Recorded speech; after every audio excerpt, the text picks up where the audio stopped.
जी अस्सलाम वालेकुम। वाला एग्रीकल्चर यूट्यूब चैनल पर खुश आमदीद कहते हैं सब भाइयों को। दोस्तों, जैसा कि आपको मालूम है कि पेट्रोल और डीज़ल की कीमतों में जो है कमी कर दी गई है। पेट्रोल 12 रुपये जबकि डीज़ल जो है 30 रुपये जो है सस्ता कर दिया गया है। बाकी जो है गंदम मार्केट की आपके साथ सूरत हाल वगैरह शेयर करते हैं। बहुत से भाइयों के कमेंट्स वगैरह आ रहे थे, कॉलें आ रही थी, कह रहे थे कि गंदम का रेट सुनने में आ रहा है कि कम हो रहा है, ठीक है ना। तो इसी के हवाले से मैंने सोचा अभी दोबारा एक छोटी सी आपको अपडेट दे दूं।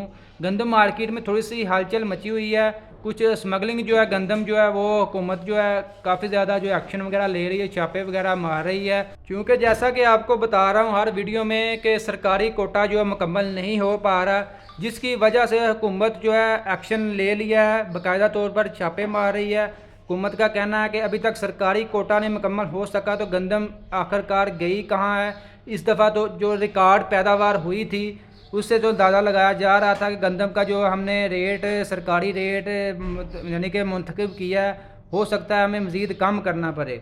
लेकिन ये जो सूरत हाल बनी हुई है, रेट्स मज़ीद जो है इसको भी कंट्रोल रखना काफ़ी ज़्यादा मुश्किल है। दोस्तों, फ़िलहाल जो है गला मंडियों में नई गंदम जो है 40 किलोग्राम के हिसाब से जो है 4000 से लेकर 4500 रुपये तक, जबकि ओपन मार्केट में 4500 से लेकर 5500 रुपये तक जो है गला यानी कि ओपन मार्केट में गंदम फ़रोख्त हो रही है फ़ी मन यानी कि 40 किलोग्राम के हिसाब से।